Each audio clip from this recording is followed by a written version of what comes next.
বীজ, বিশেষ করে বীজ, বিশুদ্ধ পানি এগুলি হচ্ছে বন্যার সবচেয়ে বেশি ক্ষতিগ্রস্ত সেক্টর। এবং এই ক্ষতিগ্রস্ত সেক্টর আমাকে আপনাকে পরে ধরবে, কিন্তু ইমিডিয়েটলি ওই লোকগুলাকেই ধরে যারা খুব লো ইনকাম মানুষ। আসলে আমাদের নদীমাতৃক দেশ হলেও কিন্তু আমাদের নদীগুলো কিন্তু অনেকটা ভরাট হয়ে গিয়েছে এবং আমাদের যে খাল বিলগুলো ছিল অনেকটা ভরাট হয়ে গেছে, যেভাবে হোক ভরাট হয়ে গিয়েছে। সে অনেকগুলো দখল হয়ে গেছে, ভরাট হয়ে গেছে। বিদায় পানিগুলো কিন্তু দ্রুত গতিতে পাস হতে পারছে না, বিদায় এই ধরনের পরিস্থিতি সৃষ্টি হয়েছে। রেকর্ড সংখ্যক বৃষ্টিপাত আজকে হয়েছে এবং ঢাকায় ১৭৫ মিলিমিটার যতটুকু আপনারা বলছেন, এবং এটি ২০০৯ সালের পরে সর্বোচ্চ এখন পর্যন্ত, এবং সামনের দিনগুলোতেও আরও হবে। আপনারা সেরকম পূর্বাভাস দিচ্ছেন। তাহলে আমরা কি এখন কি বলবো, যে নদীমাতৃক দেশ হিসেবে বাংলাদেশের নাম একটা সময় খুব প্রচলিত ছিল, এখন আমরা শহরে নদী দেখব, বিষয়টা কি অনেকটা এরকম ধরে নিতে হবে আমাদের? ধন্যবাদ। বাংলাদেশে ঢাকা শহরে যখন বৃষ্টিপাত হয়, আসলে মাঝারি থেকে ভারী বৃষ্টিপাত হলে কিন্তু আসলে জলাবদ্ধতা সৃষ্টি হয়ে যায়। আর এই বৃষ্টিপাত যদি অল্প সময়ের ভিতরে হয়, অর্থাৎ যদি ১ ঘন্টা, ২ ঘন্টা বা ৩ ঘন্টার ভিতরে যদি মাঝারি ধরনের অথবা ভারী বৃষ্টি হয়ে যায়, তখন কিন্তু এই পানিটা দ্রুত গতিতে বের হয়ে যেতে পারে না। বিধায় কিন্তু জলাবদ্ধতার সৃষ্টি হয়ে যায়। আর ঢাকা শহরে আমরা ২০০৯ সালে ১২ই জুলাই ৩৩৩ মিলিমিটার বৃষ্টিপাত পেয়েছিলাম ২৪ ঘন্টায়। আর এর পরবর্তীতে যে বৃষ্টিপাতগুলো হয়েছে, মানে ২০০৯ সালের পরে আজ যে বৃষ্টিপাত আমরা রেকর্ড করেছি, ১৭৫ মিলিমিটার বৃষ্টিপাত ২৪ ঘন্টায় হয়েছে। অর্থাৎ সেই বৃষ্টিপাতটা কিন্তু হয়েছে ভোররাত্রের দিকে। অর্থাৎ অল্প সময়ের ভিতরে কিন্তু ১৭৫ মিলিমিটার বৃষ্টিপাত রেকর্ড করা হয়েছে। বিদায় এই পানিটা কিন্তু দ্রুত গতিতে ওই যে আমাদের যে ড্রেনেজ সিস্টেম আছে, এই ড্রেনেজ সিস্টেমটা কিন্তু আসলে পাশে পাস হতে পারেনি, বিদায় এই জলাবদ্ধতার সৃষ্টি হয়েছে। আর আমাদের যে বললেন যেটা নদীমাতৃক দেশ, আসলে আমাদের নদীমাতৃক দেশ হলেও কিন্তু আমাদের নদীগুলো কিন্তু অনেকটা ভরাট হয়ে গিয়েছে এবং আমাদের যে খাল বিলগুলো ছিল অনেকটা ভরাট হয়ে গেছে, যেভাবে হোক ভরাট হয়ে গিয়েছে। সে অনেকগুলো দখল হয়ে গেছে, ভরাট হয়ে গেছে। বিদায় পানিগুলো কিন্তু দ্রুত গতিতে পাস হতে পারছে না, বিদায় এই ধরনের পরিস্থিতি সৃষ্টি হয়েছে। জি, অধ্যাপক ডক্টর জামালউদ্দিন, আপনার কি কোনো প্রশ্ন আছে?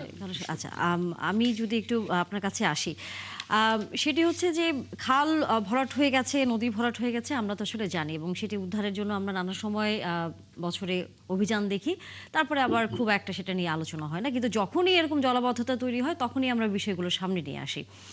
আম, এটি কি আসলে ওই বৃষ্টি হবে তখন আমরা কথা বলবো, তারপরে এই কিছুদিন পর সেটি আমরা আবার ভুলে যাব, এটা আসলে কোনো কার্যকারিতা দেখতে পারবো না? বিষয়টা এই জায়গায় পৌঁছে গেছে কিনা আপনার কাছ থেকে জানতেই চাই।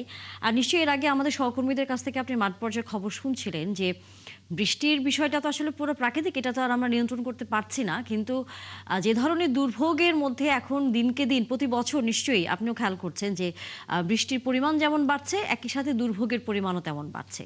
আম, সেই জায়গায় ত্রাণ অথবা এই সাধারণ মানুষগুলোকে দুর্যোগ থেকে মোকাবেলা বা রক্ষা করবার জন্য পরিকল্পনাটি কেন আমরা যখন দুর্যোগে পড়ি তখনই আমরা নিই, আগে থেকে কেন আমরা নিয়ে রাখতে পারি না? কারণ আমরা তো জানি এই সময়টা বাংলাদেশে বৃষ্টি হবে।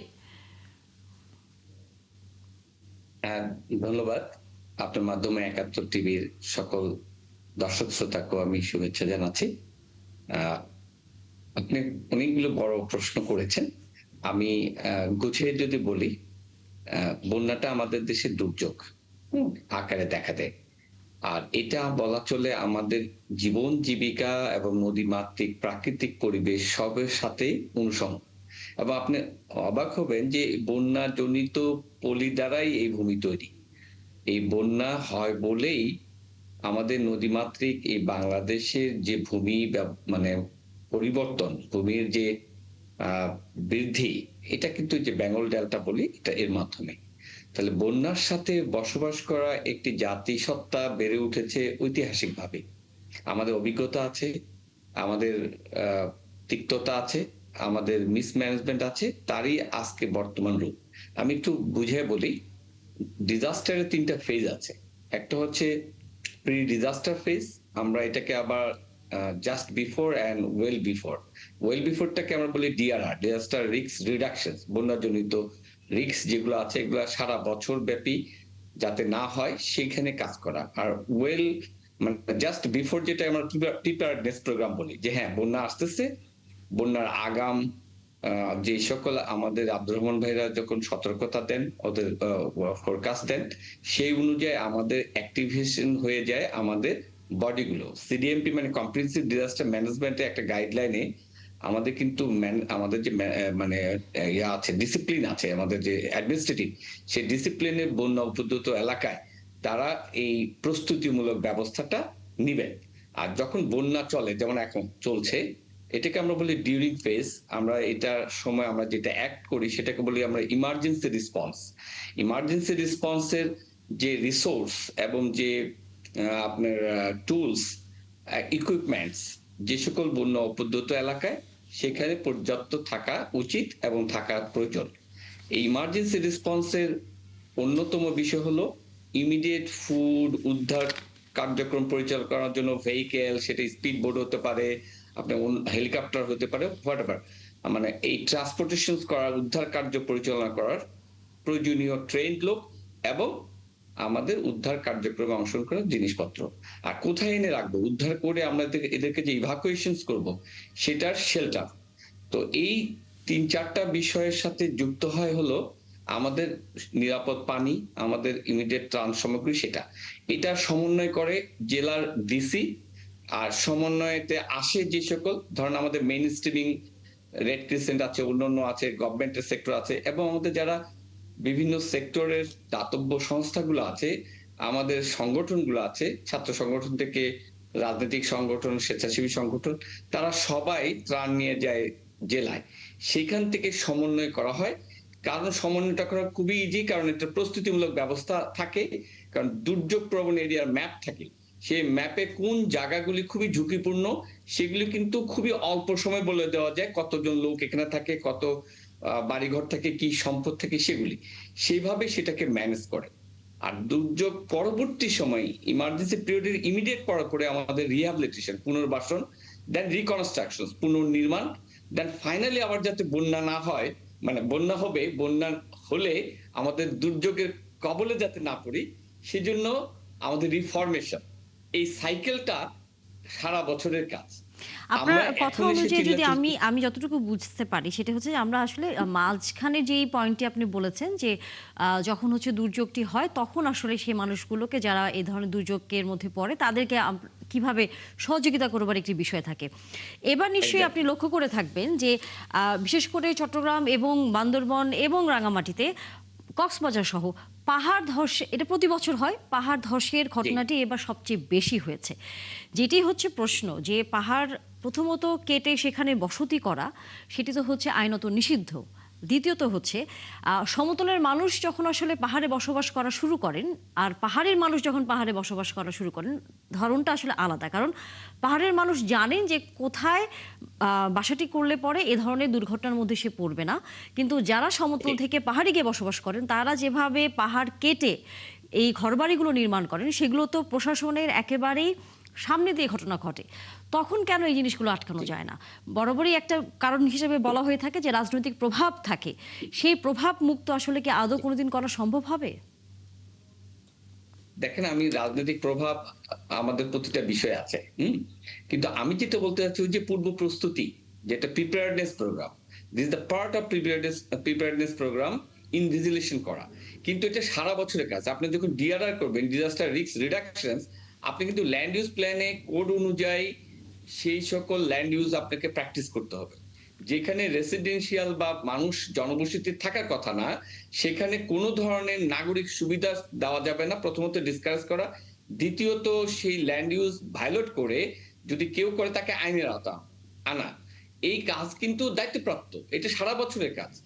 এখন আপনার ইমিডিয়েট আগে, তারপরেও হতে পারে আমাদের গরিব দেশ, স্লাম তৈরি করতে পারে, বিভিন্ন কিছু হতে পারে।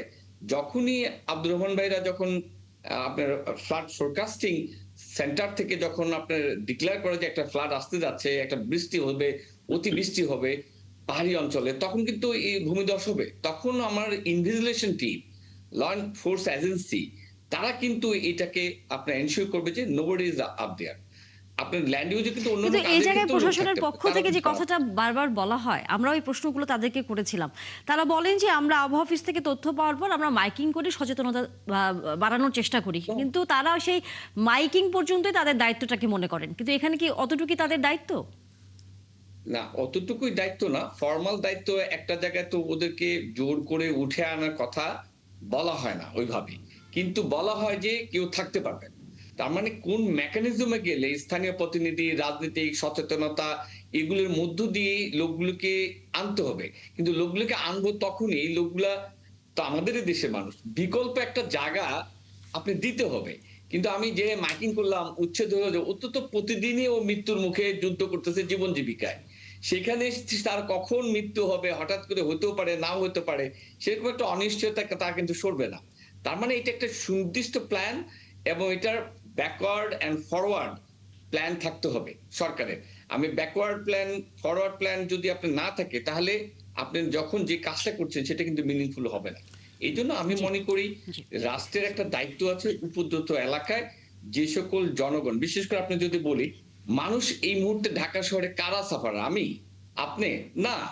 আপনি যারা স্লামে বাস করতেছে, যারা ওয়াটার লগিং এ, তাদের কিন্তু নানাভাবে তাদের বাড়ি ঘরের জিনিসপত্র নষ্ট হয়ে গেছে, তাদের জীবন জীবিকা নষ্ট হয়ে গেছে, তারা কাজে যেতে পারতেছে না, তাদের আবার জমানো টাকা নাই, তাদের খাওয়া দাওয়ার পরিস্থিতি নাই। সবচেয়ে বেশি কিন্তু দরিদ্র মানুষ। একটা পরিসংখ্যান বলে ওয়ার্ল্ড ব্যাংকের, যে 4 থেকে 5 লক্ষ মানুষ আমাদের ক্লাইমেটিক ডিসপ্লেসড হয়ে ঢাকা সিটিতে প্রতি বছর এন্টার করে। এই লোকগুলি অধিকাংশ ইসলামে থাকে এবং তারাই সাফারার। আর সবচেয়ে বেশি হয় আমাদের অর্থনীতি, পেশা, বাণিজ্য, কলকারখানা, কৃষি সম্পদ, খাদ্য, লাইভস্টক, বীজ, বিশেষ করে বীজ, বিশুদ্ধ পানি, এগুলি হচ্ছে বন্যার সবচেয়ে বেশি ক্ষতিগ্রস্ত সেক্টর। এবং এই ক্ষতিগ্রস্ত সেক্টর আমাকে আপনাকে পরে ধরবে, কিন্তু ইমিডিয়েটলি ওই লোকগুলোকে ধরে যারা খুব লো ইনকাম মানুষ, যারা খুব মার্জিনাল ইকোনমিতে বাস করে, তাদের কিন্তু সাফারার। সঙ্গত কারণে দেখেন আজকে একটা কথা উঠলো আপনি যে রাজনৈতিক ইকোনমিক্যাল একটা দলগুলি, প্রসঙ্গ সামনে আমি এনেছেন, একটু এটা নিয়ে আমার একটা প্রশ্ন আছে, আমি সেটি পরে করতে চাই, কিন্তু আমাদের অতিথি মনে হয় আপনাকে একটা প্রশ্ন করবে। আপনি তো মেথডিক্যালি অনেকগুলো ইস্যু তুলে ধরলেন, এর মধ্যে ইমার্জেন্সি রেসপন্সের কথা আপনি বলেছেন। জি, জি। এখন যেহেতু ইমার্জেন্সি রেসপন্স করাই দরকার, তার জন্য তো ধরেন কন্টিনজেন্সি প্ল্যানিংটা থাকা দরকার ছিল, কারণ আমাদের তো যে আপনি ফ্লাড প্রন কান্ট্রি, এই সময় অতিবৃষ্টি হবে, কিছুদিন আগে হাওরে বন্যা হয়েছে, এগুলো মোটামুটি আমাদের ধারণার মধ্যে ছিল। এবার তো এক্সট্রিম ওয়েদার যাচ্ছে, এটা হওয়ারই কথা। যে সেই ক্ষেত্রে আমাদের সেই প্রস্তুতিগুলো কি যথেষ্ট ছিল? যে এবং আপনি নিজেই বলেছেন যে ম্যাপিং করা থাকলে কোথায় কত লোক আছে সেটা একদম জানা থাকার কথা। এটা তো কোনো জাদুবিদ্যার মতো ব্যাপার না যে জানা যাবে না। সুতরাং শুধু রিলিফ কালচারের উপর আমরা নির্ভর করছি। সবাইকে জানতে হবে তা না, কিন্তু একেবারেই যারা বিপদগ্রস্ত তাদেরকে আনার ইস্যু আছে, যারা সবাই কিন্তু বাড়িঘর থেকে আসতে চায় না, তাদেরকে করে সমর্থন দেওয়া যায়। এই ব্যাপারটার প্রস্তুতির ঘাটতি ছিল কিনা আপনি যদি সরাসরি আনসার করেন। আমি সরাসরি যদি বলি, অবশ্যই প্রস্তুতির ঘাটতি আছে। এখন এই প্রস্তুতি ঘাটতির পিছনে আমি মনে করি সংশ্লিষ্ট যারা দায়িত্বপ্রাপ্ত কর্মকর্তা আছেন ওই অঞ্চলে, তাদের বিষয় আছে। এটা আমি নির্দ্বিধায় বলতে পারি। আপনি দেখেন রাজনৈতিক দলগুলো এইবার কিন্তু আপনার জনগণের সাড়াটা কম ত্রাণ নিয়ে। কিন্তু আপনি ইলেকশনের আগে গত আপনার 2024 সালে যে আপনার ফার্স্ট ফ্লাড হলো ফেনীতে, আপনার ত্রাণ উপচায় গেছে মানে তাৎক্ষণিকভাবে। সেটা নিয়ে এটা অবশ্য কারণ বিতর্ক কি আছে জানেন? একসাথে। সেটা আমি একটু বলি, বন্যা নিয়ে আমাদের ঐতিহাসিকভাবে রাজনীতি, ইভেন আমাদের মুক্তিযুদ্ধ ট্রিগার করেছে 1970 সালে সেই গোর্কি এবং ত্রাণ সংক্রান্ত বিষয় জটিলতা নিয়ে নির্বাচনে নিরঙ্কুশ বিজয়ের পিছনে ওই সময় কিন্তু এটা একটা কারণ। আমি বলি বন্যাকে দেখেন, আজকে যদি আমরা জামাতের লিডারকে বলি, উনি কিন্তু ঘুরছেন যে সকল লোক, কিন্তু উনি কিন্তু ত্রাণ বিতরণ করছেন না, উনি কিন্তু বলছেন যে দুর্নীতি এর কারণে। দেখেন গত ইয়াগুলোতে কিন্তু আলাদা। আমি এটা একটা দলের কথা বলছি, সব দলেরই অ্যাটিটিউড কিন্তু কম আর বেশি এরকম। মানে রাজনীতি, এই মানুষের দুর্ভোগ এবং এই সকল কিছু নিয়ে রাজনীতি আমাদের আবহমান কাল থেকে। এই থেকে যদি আমরা ইনস্টিটিউশনালি বের হয়ে আসতে না পারি, তাহলে কিন্তু আমাদের যা হওয়ার তাই হতে থাকবে। আমরা দেখব আমাদের গরিব মানুষ, আমাদের সাফারিংস যারা করে, যারা লো ইনকাম গ্রুপ, তারাই সবসময় বেশি মানে এই দুর্যোগে ক্ষতিগ্রস্ত হবে। এর থেকে উত্তর নাই। দেখেন আমাদের ক্লাইমেট রেজিলিয়েন্ট করে আমাদের মেইন স্ট্রিমিং যে কাজ আছে, সিডিএমপি মানে কম্প্রিহেনসিভ ডিজাস্টার ম্যানেজমেন্ট, তারা কিন্তু একটা প্রজেক্ট 2টা ফেজে চালায় এবং তারা শেষ পর্যন্ত আমাদের মিনিস্ট্রিকে মডার্ন ন্যাশনাল ফ্রেমওয়ার্ক মতো অনেকগুলো ফ্রেমওয়ার্ক দেয়, যেটা ডিপার্টমেন্ট অফ ডিজাস্টার ম্যানেজমেন্ট তারা এই কাজটা দেখভাল করে। এই যে ডিপার্টমেন্ট অফ ডিজাস্টার ম্যানেজমেন্ট তারা কিন্তু এই প্রতিটা সেক্টরাল ডিজাস্টার রেসপেক্টিভ উপদ্রুত এলাকায় একটি মেকানিজম এস্টাবলিশ করে দিয়েছে, এবং সেই অনুযায়ী যে সম্পদ এবং ট্রেনিং এবং রিসোর্স পার্সনকে আপডেট করে রাখা উচিত সেটা কিন্তু হচ্ছে না। তার মানে আমাদের সবই আছে, সমন্বয় নাই, আমাদের নেতৃত্ব নাই, আমাদের টাইমলি অ্যাক্ট করি না, এই কারণে আমাদের দুর্ভোগটা বেড়ে যাচ্ছে। দিন শেষে আসলে সে সমন্বয়ের কথাই বারবার আসলে সামনে আসছে। আপনার কাছে আমি প্রশ্নটা একটু রেখে আমি আরেকজন অতিথির কাছে যেতে চাই, সেটি হচ্ছে প্রশ্নটি আপনার কাছে। জি জি, একটা জাস্ট এর সাথে হচ্ছে আমাদের নগর উন্নয়ন, আমাদের urban planning, urban and rural planning, development plan, এটা আমাদের জন্য বাঞ্ছনীয়। তা নাহলে হ্যাপাজার্টলি রোড হচ্ছে, খাল হচ্ছে, বিল্ডিং হচ্ছে, স্থাপনা তৈরি হচ্ছে, তার প্লিন্থ হাইট তার অবস্টাকল করছে ফ্লাড প্রোন জায়গাগুলিকে। এটা খুবই জরুরি এই মুহূর্তে বাংলাদেশের প্রতিটি জায়গা আপনার রুরাল এন্ড আরবান ডেভেলপমেন্টের একটা হারমোনি তৈরি করা। আদারওয়াইজ আমরা আমাদের সমস্যা আমরা নিজেরাই আরো বেশি জটিল করে ফেলছি। জি, একই সাথে হচ্ছে যে প্রশ্নটি আপনার কাছে রেখে আসতে চাই, সেটি হচ্ছে যে শুধুই তো জলাবদ্ধতা নয়, এর পাশাপাশি যে অর্থনৈতিক এক ধরনের সংকটের মধ্যে বা চাপের মধ্যেও আসলে পড়তে হচ্ছে। কারণ গণমাধ্যমগুলো ভিন্নভাবেও আজকে দেখলাম যে তারা জানাচ্ছে যে যেহেতু জলাবদ্ধতার কারণে এরই মধ্যে বন্দরের বাণিজ্য কিছুটা হলো শিথিল হয়ে গেছে, তারপরে শ্রমিকরা ঠিকমতো কাজে যেতে পারছে না। একই সাথে হচ্ছে বিভিন্ন ব্যবসা বাণিজ্য, বিশেষ করে যারা ক্ষুদ্র ব্যবসায়ী, তাদের এক ধরনের বিশাল বড় লোকসানের মুখে পড়তে হচ্ছে। এবং নিশ্চয়ই আপনি লক্ষ্য করে থাকবেন নিউ মার্কেটের মতো এলাকা যেটি ডুবে গেছে, সেখানে আমরা জানি যে অনেক ক্ষুদ্র ব্যবসায়ীরা আসলে সেখানে ব্যবসা করে থাকেন। এই সকল বিষয়গুলো নিয়ে সামনের দিনগুলোতে ভাববারও নিশ্চয়ই বিষয় আছে। শুধুই জলাবদ্ধতা নিরসনের পাশা রাখলেই হবে না, নিশ্চয়ই অর্থনৈতিক যে ক্ষতির মুখে আমরা পড়তে সামনে না পারি সেটা নিশ্চয়ই ভাববেন। কিভাবে সেটা করবেন পরিকল্পনা আপনার মাধ্যমে হয়তো আমরা সেটা জানবো। আমাদের অতিথি মোহাম্মদ আব্দুর রহমান, আপনার কাছে একটু আসে, সেটি হচ্ছে সমন্বয়হীনতার কথা সবাই সবসময় বলে। সেই জায়গায় প্রথম আঙুলটি আসে আবহাওয়া অফিসের দিকে, যে তারা সঠিক সময়ে সঠিক তথ্যটি জানাতে পারে না, এবং একই সাথে তারা যখন বলে বৃষ্টি হবে তখন দেখা যায় বৃষ্টি হয় না। তখন যখন আপনারা বলেন যে আজকে আগামী এক সপ্তাহ দেশের কোথাও বৃষ্টি দেখা যাবে না, তখন দেখা যায় অনেক বৃষ্টি হচ্ছে। এই যে এক ধরনের কারিগরি ত্রুটি নিয়ে নানা ধরনের হয়তো বা ট্রোল বা অনেক ধরনের কথা হয়তো আপনাদের শুনতেও হয়, এই জায়গায় নিজেদেরকে আধুনিকায়ন করার যে বিষয়টি, কারণ আমরা অনেক সময় দেখেছি গণমাধ্যম কর্মী হিসেবে আমাদের আপনাদের কাছ থেকে তথ্য পাওয়ার পরেও আমরা হচ্ছে ইউএসজির আমরা অপেক্ষা করি, আমরা তাদের আবহাওয়ার এক ধরনের সাইট থেকে তথ্য নিয়ে রিকনফার্ম হতে হয় আমাদেরকে। সে জায়গায় আমরা এখনো কেন পিছিয়ে আছি, এক। আর দ্বিতীয়ত, যখন আপনারা আগে থেকে ঘোষণা দিতে থাকেন যে সামনে ভারী বৃষ্টি হবে, বন্যার মতো একটা পরিস্থিতি হতে পারে, তখন মন্ত্রণালয়ের সাথে বা বিভাগগুলোর সাথে কি আপনাদের যোগাযোগ হয়? তারা কি আপনাদের কথা তখন তারা শোনেন? ধন্যবাদ।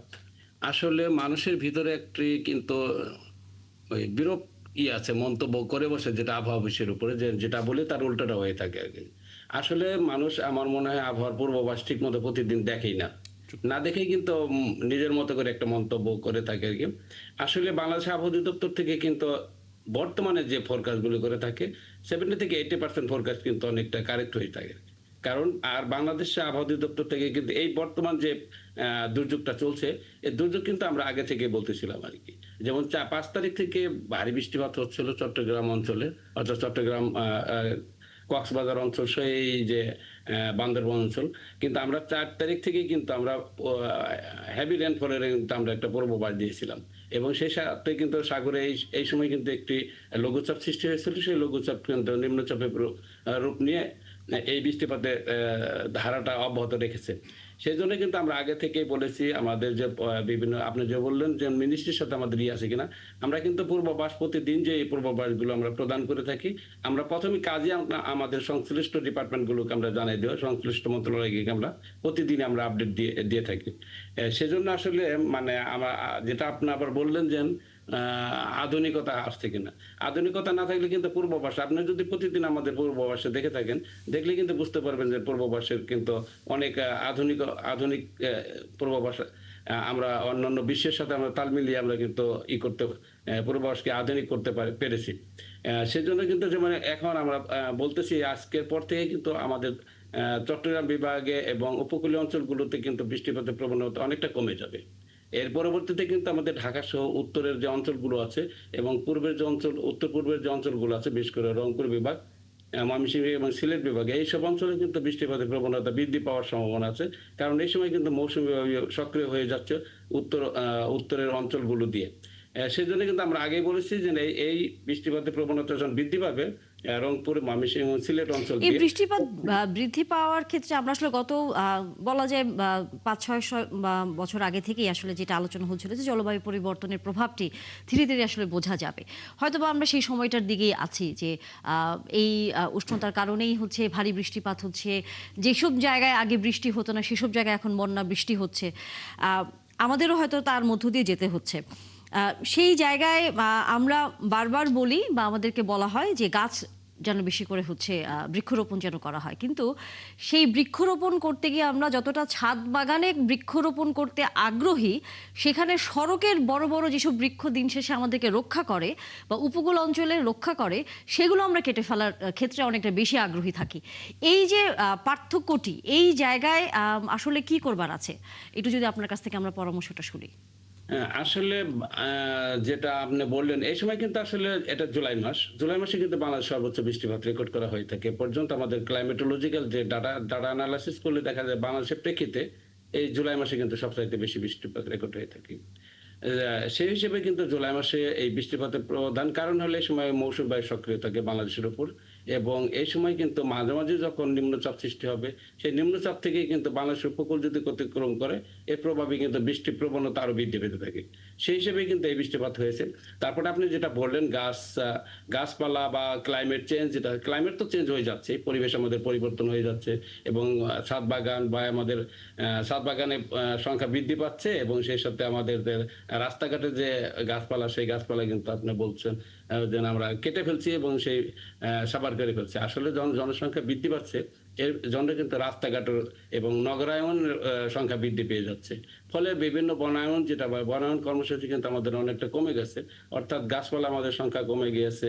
এই কমে যাওয়ার পিছনে কিন্তু আমাদের জনসংখ্যা বৃদ্ধি একটা কাজ করে, এবং সেই সাথে আমরা নগর বা আমাদের গ্রামের রুরাল এরিয়া যখন আমরা ডেভেলপ করতে যাই, তখন কিন্তু আমাদের রাস্তাঘাট তৈরি করতে হচ্ছে, বিভিন্ন বিল্ডিং তৈরি করতে হচ্ছে, ফ্যাক্টরি তৈরি করতে হচ্ছে। এর প্রভাবে কিন্তু অনেক গাছপালা আমরা কেটে ফেলছি। তারপরে ইদানিং কিন্তু আমাদের দেখা যাচ্ছে যে কিন্তু অনেকের কিন্তু গাছপালা বনায়নের দিকে কিন্তু অনেকে ঝুঁকছে, এবং আমাদের বৃক্ষরোপণের দিকে কিন্তু আমাদের কিন্তু সেই সংখ্যাটা তো খুবই আসলে কম, কারণ গাছ কেটে বাড়ি হচ্ছে কিন্তু বাড়ি ভেঙে তো আর গাছ লাগানো সম্ভব হচ্ছে না। না, তা হচ্ছে না, কিন্তু আমাদের আসলে সচেতনতা বৃদ্ধি করতে হবে, যে গাছপালা যাতে আমরা সবাই যে এখানে মানে প্রতি জায়গা আছে সেখানে যাতে আমরা গাছপালা লাগাতে পারি এবং সেই গাছপালা বৃদ্ধি করতে পারি, সেই দিকে আমাদের আগাতে হবে। আপনাকে একটা প্রশ্ন করার ছিল আমার, সেটা হচ্ছে যে আমি ধরে নিচ্ছি যে আবহাওয়া অধিদপ্তরের 80% পূর্বাভাস সত্য হচ্ছে, কিন্তু অধিকাংশ ক্ষেত্রে এটা মানুষের কাছে পৌঁছে না। আবহাওয়া অফিসের গুরুত্ব আমরা তখনই দেই যখন একটা ন্যাচারাল ক্যালামিটি হয় বা একটা ঘূর্ণিঝড় হয় বা নিম্নচাপ হয় বা ফ্লাড হয়। এই সিজনটাতে ফ্লাড ফোরকাস্টিং সেন্টারের এই রিপোর্টগুলো আমরা নিয়মিত পড়ি, অন্য সময় হয়তো তত পাত্তা দেয় না। সেটা আমরা বলতে আমি মিডিয়ার দিক থেকে বলছি, সরকারের দিক থেকে হয়তো ওরকম অ্যাপ্রোচ থাকে। কিন্তু ধরেন সম্প্রতি হাওড়ে বন্যা হয়েছিল, আমি হাওড় অঞ্চলে গিয়েছিলাম, ওখানকার মানুষ বলেছে তারা আগে থেকে জানতে পারেনি। এই যে আপনি প্রফেশনাল, একই সাথে আপনার কি মনে হয় না যে আবহাওয়া অধিদপ্তরের আরেকটি দায়িত্ব হচ্ছে যাতে মানুষ বিষয়টা প্রপারলি জানতে পারে, সরকার পলিসি মেকাররা প্রপারলি জানতে পারে এবং মনোযোগ দেয়? এই যে এটার মধ্যে একটা ক্যাম্পেইনের ইস্যু আছে, আপনি ফোরকাস্ট করলেন, টেকনিক্যাল ল্যাঙ্গুয়েজে বললেন is likely to happen, may happen. এই যে সম্ভাব্যতার যে বিষয়টি, এটা সাধারণ মানুষ সবসময় বোধগম্য হয় না, সরকারও হয়তো নজর টজর দেয় না সেভাবে। কিন্তু বিশেষ বিশেষ যেসব ঘটনা, ফ্লাড, নিম্নচাপ, গোটা বড় ক্যালামিটি আসতে পারে, সেগুলোর ক্ষেত্রে কি আপনারা বিশেষ কোনো উদ্যোগ নেন পলিসি মেকারদের এবং মিডিয়ারদের নজর কাড়ার জন্য? ধন্যবাদ। আমরা যখন এক্সট্রিম ইভেন্টগুলো যখন হয়, তখন কিন্তু আমরা আসলে মানে বিভিন্ন ইলেকট্রনিক মিডিয়া এবং গভর্নমেন্টের যে মিডিয়াগুলো আছে, প্রিন্ট মিডিয়া এবং ইলেকট্রনিক মিডিয়া, এর মাধ্যমে কিন্তু আমরা প্রচার করার চেষ্টা করি। কিন্তু আসলে বাংলাদেশ আবহাওয়া অধিদপ্তর থেকে কিন্তু ফিল্ড লেভেল পর্যন্ত প্রচার করার সিস্টেম থাকে না। এগুলি কিন্তু আসলে প্রচার করার জন্য প্রচার যন্ত্র আছে, এবং বাংলাদেশে যে ডিপার্টমেন্টগুলো আছে, বিশেষ করে ডিজাস্টার ডিপার্টমেন্ট এবং কৃষি ডিপার্টমেন্টগুলো, সংশ্লিষ্ট ডিপার্টমেন্টগুলো কিন্তু ওই তাদের প্রচারগুলো চালানোর কথা। সেই হিসাবে কিন্তু আমরা কিন্তু বিভিন্ন মিডিয়া, বিশেষ করে ইলেকট্রনিক মিডিয়া, প্রিন্ট মিডিয়া এবং বিভিন্ন যে প্রচার যন্ত্রগুলো আছে, যন্ত্রকে আমরা বলে দিচ্ছি তাদেরকে এই ধরনের ঘটনা ঘটছে।